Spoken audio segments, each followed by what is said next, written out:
অন্যান্য বিশ্ববিদ্যালয়ে পড়ার সুযোগ হওয়ার শর্তেও সঙ্গীত বিভাগে আসছি, কারণ সঙ্গীতকে আমি ধারণ করতে চাই। সঙ্গীত প্রত্যেকটি মানুষকে একটি তৃতীয় নয়ন দান করে।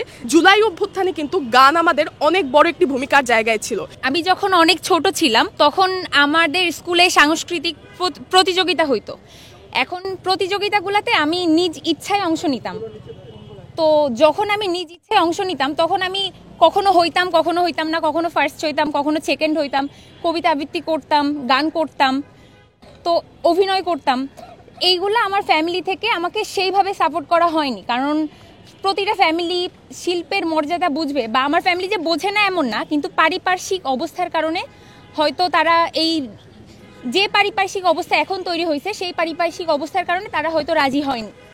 তো আমি প্রচুর আমার পরিবারকে বলতাম যে আমি গান শিখতে চাই, কারণ আমি গানকে ধারণ করি। আমি ছোটবেলা থেকে নিজে নিজে গান শুনে গান গাই, বলি, প্রতিযোগিতায় অংশ নেই, কিন্তু বাসা থেকে সেইভাবে রাজি করা হয়নি।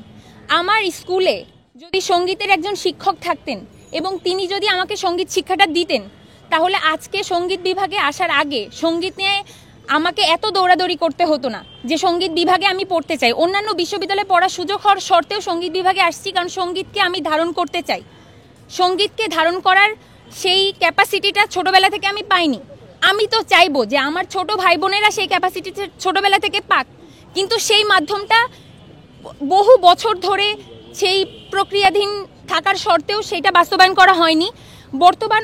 বর্তমান অন্তর্বর্তীকালীন সরকার সেটা বাস্তবায়ন করার চেষ্টা করেও বিভিন্ন ইন্ধন এবং বিভিন্ন প্রসেসিংয়ের ভুল প্রয়োগ করে আমাদের এই প্রসেসটা বন্ধ করে দেওয়া হয়েছে, যার কারণে সঙ্গীতের শিক্ষা, শিল্পের শিক্ষা, সব শিক্ষা ধীরে ধীরে আবার নিভৃত হয়ে যাচ্ছে।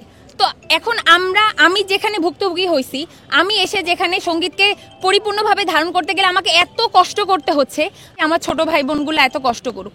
তা আমি সবাইকে অনুরোধ করব, যে সব বাবা মাকে অনুরোধ করব, সরকারকে অনুরোধ করব, এবং আমাদের স্কুলের শিক্ষক শিক্ষিকা মণ্ডলীকে অনুরোধ করব যে তারা যেন এটা বোঝে যে শিল্পের গুরুত্ব কতখানি, এবং সন্তানদেরকে, তার শিক্ষার্থীদেরকে সেই প্রয়োজনীয়তার বোঝায়। সেই সংস্কৃতি ছড়ায় না, বা সেই সংস্কৃতি ভালোভাবে মানুষের মাঝে উদ্বুদ্ধ করে না বা অনুপ্রাণিত করে না।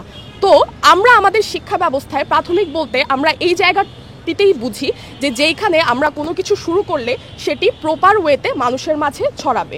সুতরাং প্রাথমিক বিদ্যালয়গুলোতে যখন সঙ্গীত শিক্ষা এবং বিষয় দুটি বাদ দেওয়া হচ্ছে, তখন আমরা অনুমান করতেই পারি যে এটা আমাদের সংস্কৃতির উপরে অনেক বড় একটা প্রভাব ফেলবে। কারণ বাচ্চাদের মনে যে সংস্কৃতি বিষয়ক যে চিন্তা চেতনা, যে অনুপ্রেরণা, সেটি ঠিকভাবে তৈরি হবে না।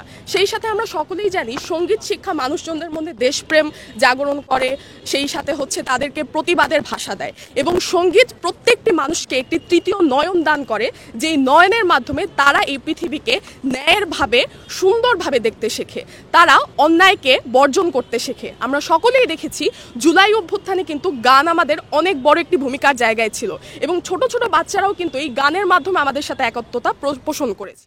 সুতরাং আমাদের যখন এই যে শিক্ষক নিয়োগের এই প্রক্রিয়াটি বাতিল হলো, তখন আমরা সবাই এটা বুঝতে পারি যে এইখানে যে বাচ্চারা যে এই শিক্ষা থেকে বঞ্চিত হচ্ছে, সঙ্গীত শিক্ষা থেকে তারা যখন বঞ্চিত হবে, এটা সংস্কৃতির জায়গায় বিশাল একটি প্রভাব ফেলবে, এবং এই সংস্কৃতির প্রভাব ফেলাটা আমাদের জন্য যথেষ্টভাবে উদ্বেগজনক এবং যথেষ্টভাবে হতাশাজনক। তাই সরকারের কাছে আমরা বিনীতভাবে অনুরোধ জানাচ্ছি তারা যেন আবার এই প্রজ্ঞাপনটি রাখে এবং এই প্রজ্ঞাপনটি পুনর্বহাল করে।